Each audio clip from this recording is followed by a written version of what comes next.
सत्संग से लाभ कैसे लें, इस विषय में एक श्रोता ने पूज्य स्वामी राम सुखदास जी से पूछा कि महाराज जी, सत्संग में जैसी स्थिति रहती है वैसी हर समय नहीं रहती और सत्संग हर समय मिलता नहीं, तो हम क्या करें। तब स्वामी जी ने कहा, सत्संग न मिले तो पारमार्थिक पुस्तकें पढ़ो। श्रोता ने पूछा, पुस्तकें पढ़ने को भी सदा समय नहीं मिलता। तब स्वामी जी ने कहा, देखो, सब समय तो कोई बात नहीं रहती, संसार का संबंध भी सदा नहीं रहता। सत्संग में जैसी स्थिति, जैसी वृत्तियां रहती हैं वैसी हर समय नहीं रहती, ऐसी बात नहीं है। स्थूल दृष्टि से तो वैसा दिखाई देता है, पर सूक्ष्म दृष्टि से देखा जाए तो भीतर सत्संग के जो संस्कार रहते हैं वे स्थायी रहते हैं। उनके स्थायी रहने से ही आपकी सत्संग में रुचि रहती है। वे संस्कार जितने अधिक स्थायी होंगे उतनी ही रुचि अधिक बढ़ेगी, और जितनी रुचि अधिक होगी उतना ही साधन बढ़ेगा। अतः तात्कालिक सत्संग मिले तो उससे अपनी रुचि को बढ़ाना चाहिए।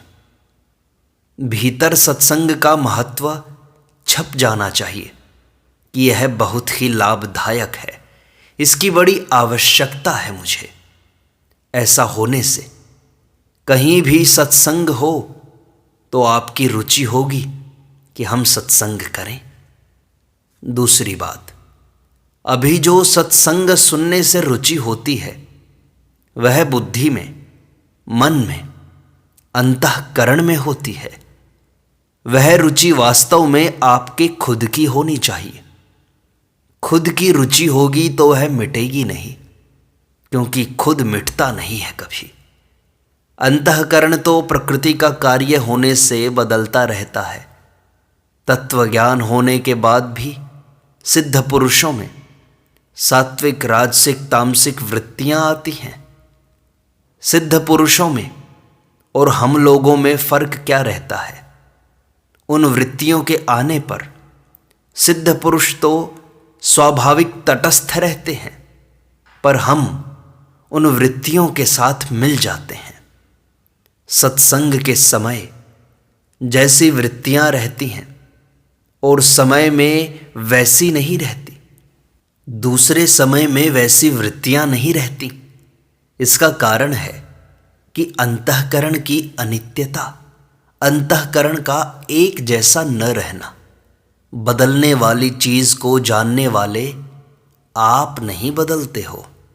रुचि और अरुचि दोनों का जिसको अनुभव होता है उसके साथ रुचि अरुचि दोनों का संबंध नहीं है। सात्विक, राजसिक, तामसिक वृत्तियों के साथ मिल जाना अस्वाभाविक है और इनके साथ न मिलना स्वाभाविक है। स्वाभाविकता को जब तक नहीं पकड़ते तब तक यह दशा रहती है।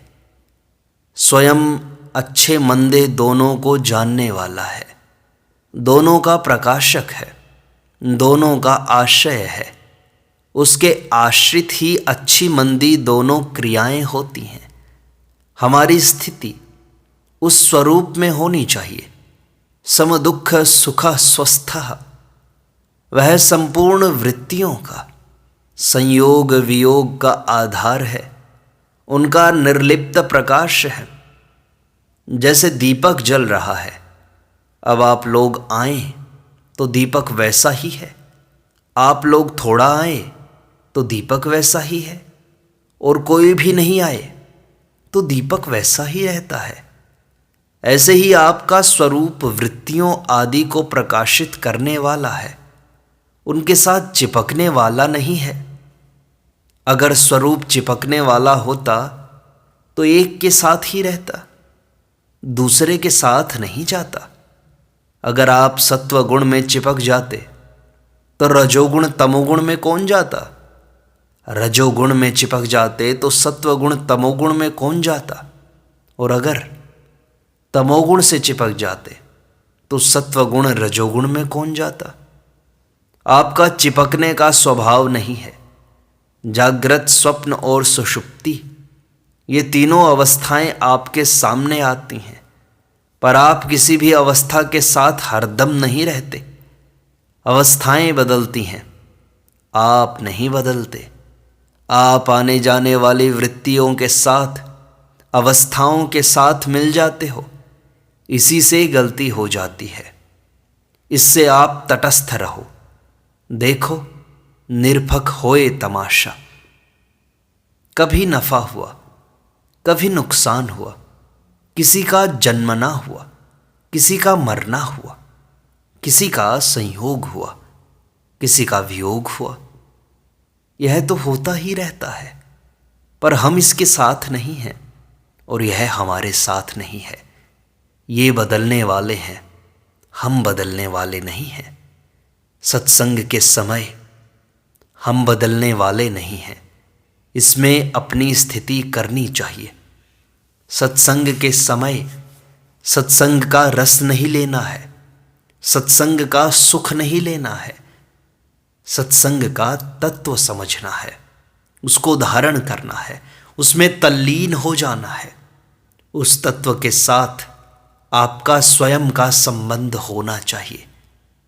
स्वयं का संबंध होने से जब अनुकूल साधन नहीं होगा, अनुकूल संग नहीं मिलेगा, अनुकूल पुस्तक नहीं मिलेगी, तो उस समय आपको अच्छा नहीं लगेगा, बुरा लगेगा।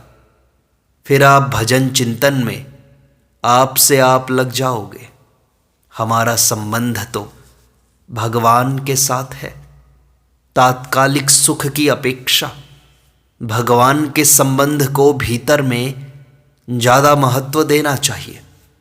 जैसे मनुष्यों का रुपयों में एक आकर्षण है। रुपए कमाने में चाहे सुख होए चाहे दुख होए, पर रुपयों का आकर्षण वैसे ही रहता है। घाटा लगे तो भी आकर्षण रहता है और मुनाफा हो तो भी आकर्षण रहता है। इस प्रकार जिस जगह रुपयों का महत्व बैठा हुआ है, उस जगह भगवान का महत्व बैठाना चाहिए। भीतर में रुपयों का महत्व होने से जैसे रुपयों की बात अच्छी लगती है, ऐसे ही भगवान का महत्व होने से भगवत संबंधी बातें अच्छी लगेंगी। सत्संगी आदमी को पहले कम से कम यह सोच लेना चाहिए कि हमारा कौन है और हमारा कौन नहीं है। ध्यान देना, बड़ी मार्मिक बात है। जो हमारे साथ निरंतर रहता है और हम जिसके साथ निरंतर रहते हैं वह हमारा है। हम जिसके साथ निरंतर नहीं रह सकते और जो हमारे साथ निरंतर नहीं रह सकता वो हमारा नहीं है। अब जो हमारा है उसको हम पहचानते क्यों नहीं? क्योंकि जो हमारा नहीं है सदा उसकी तरफ आकर्षण क्यों होता है, ये बात समझने की है। कारण यह है कि जो हमारा है सदा हमारे साथ रहता है, उसको अपना मानना हमने छोड़ दिया है। और जो हमारा नहीं है, कभी हमें मिलता है कभी हमें नहीं मिलता, उसको अपना मानना शुरू कर दिया है। यहाँ गलती हुई है, इस गलती को सुधारना पड़ेगा। धन, संपत्ति, वैभव, पुत्र, परिवार, मान, बड़ाई आदि कभी होते हैं कभी नहीं होते, घटते हैं बढ़ते हैं, सदा साथ में नहीं रहते, पर उन सबको अपना मान लिया हमने। जो अपना है उससे विमुख हो गए, उसकी उपेक्षा कर दी। मीराबाई ने तो कहा कि मेरे तो गिरधर गोपाल, दूसरों न कोई। हमने दूसरों न कोई इस बात को नहीं पकड़ा, इसीलिए तो मेरे तो गिरधर गोपाल इसका अनुभव नहीं हुआ हमें। वे भगवान सबके हैं, प्राणी मात्र के हृदय में रहते हैं, उसकी तरफ हमें देखना चाहिए। मैं बहुत बार कहता हूँ कि भगवान सब देश में, सब काल में, सब वस्तुओं में, सब व्यक्तियों में, संपूर्ण वृत्तियों में, संपूर्ण घटनाओं में, संपूर्ण परिस्थितियों में, संपूर्ण अवस्थाओं में रहते हैं। ऐसा कहने का क्या तात्पर्य है? वे सब जगह हैं तो यहाँ भी हैं, सब समय में हैं तो अभी भी हैं, सब में हैं तो हमारे भी हैं, सबके हैं तो हमारे भी हैं। इसलिए किसी को भी उनकी प्राप्ति से निराश होने की जरूरत नहीं है। जो किसी देश में हो, किसी देश में न हो, किसी काल में हो, किसी काल में न हो, उसके साथ हमें संबंध नहीं जोड़ना है। उसका काम कर देना है, उसकी सेवा कर देनी है। उसके साथ संबंध जोड़ोगे तो दुख मिलेगा, क्योंकि वह सदा तो रहेगा नहीं। सत्संग के द्वारा जो सुख मिलता है उसको मत लो, जिससे वह सुख मिलता है उस भगवान को पकड़ो। वह सुख भगवान के यहाँ से आता है। वे भगवान हमारे हैं। ये शरीर, संसार, ये हमारे नहीं हैं। अगर शूरवीरता से आप इस बात को स्वीकार कर लो तो बहुत लाभ की बात है ये। परमात्मा कभी हमारे से अलग नहीं होते। उनको हम जाने तो हमारे साथ हैं, हम न जाने तो भी वे हमारे साथ हैं। हम उनके सम्मुख हो जाएं तो भी हमारे साथ हैं, हम उनसे मुंह मोड़ लें तो भी वे हमारे साथ हैं। जहाँ मैं हूँ वहाँ भी परमात्मा है। जो हूँ है वह है के साथ है। इस हूँ को शरीर के साथ मान लेते हैं, यह गलती है। परमात्मा यहाँ है, अभी है, मुझ में है, मेरे हैं। इन बातों को पकड़ लो। ये बातें सीखने के लिए और सुनाने के लिए नहीं हैं। ये पकड़ने की, स्वीकार करने की बातें हैं। संसार की बातें रहने वाली नहीं हैं, ये सब मिटने वाली हैं। संसार की बातों में उलझ करके उनमें भी दो बातें कर लेते हो, अर्थात सुख और दुख, अनुकूल और प्रतिकूल। ये दो मान्यताएं कर लेते हो। इससे बड़ा भारी बंधन हो जाता है। इन दो चीज़ों से अर्थात द्वंद्वों से रहित होने से मनुष्य सुखपूर्वक बंधन से मुक्त हो जाता है। निर्द्वंद्वो ही महाबाहो सुखम बंधात प्रमुच्यते। इसलिए द्वंद्वों में नहीं फंसना चाहिए। संसार की किसी समाज संबंधी बात को लेकर कोई कहता है कि यह ठीक है और कोई कहता है कि यह बेठीक है, तो वास्तव में वे दोनों ही बेठीक हैं, क्योंकि दोनों से मुक्ति तो होती नहीं। केवल संसार में फंसने का तरीका है। संसार की दो बातों को लेकर उनमें से किसी एक बात को पकड़ लेते हैं तो बड़ी भारी हानि होती है। इससे कल्याण नहीं होता। व्यवहार में जो बात ठीक है उसको कर लें, पर उसको पकड़े नहीं। यह बात ठहरेगी नहीं, रहेगी नहीं, और केवल परमात्मा रहेंगे। परमात्मा का संबंध कभी छूटेगा नहीं। संसार के साथ हमारा संबंध है ही नहीं। उस संसार में अच्छा और मंदा क्या, ठीक और बेठीक क्या, पूरा का पूरा ही बेठीक है। अब ये कहते हैं कि हम तो गृहस्थी हैं। अगर गृहस्थी हो तो अच्छा काम करो, फंसते क्यों हो? काम गृहस्थी को भी करना है और साधु को भी करना है, पर फंसना नहीं है। मान और अपमान दोनों को बराबर समझना है। ये दोनों ही तुल्य हैं। मान अपमान योस तुल्य। जिस जाति का मान है उसी जाति का अपमान है। ये दोनों ही त्याज्य हैं। न मान ग्राह्य है और न ही अपमान ग्राह्य है। इसमें क्या राजी और क्या नाराज हों।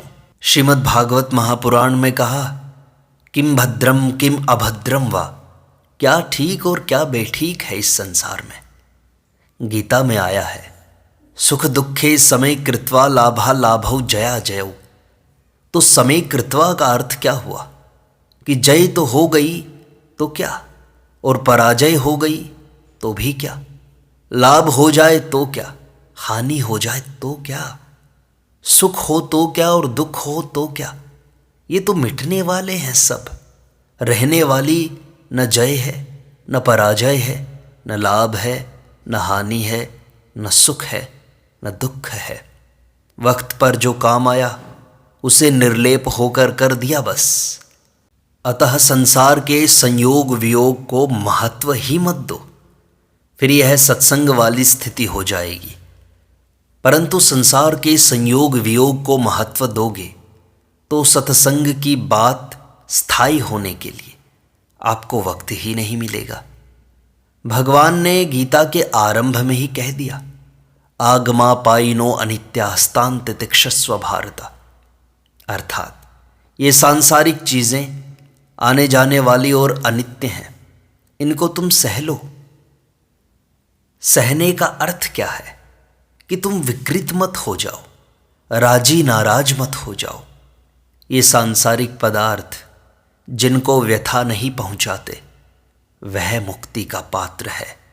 यम ही न व्यथयन्ते ते सो मृतत्वाय कल्पते। और जिसको ये व्यथा पहुंचाते हैं उसकी मुक्ति नहीं होती। मान अच्छा है, अपमान खराब है। इसको पकड़ लिया तो मुक्ति से वंचित रह गए। ये मान अपमान आदि आपको धोखा देने वाले हैं।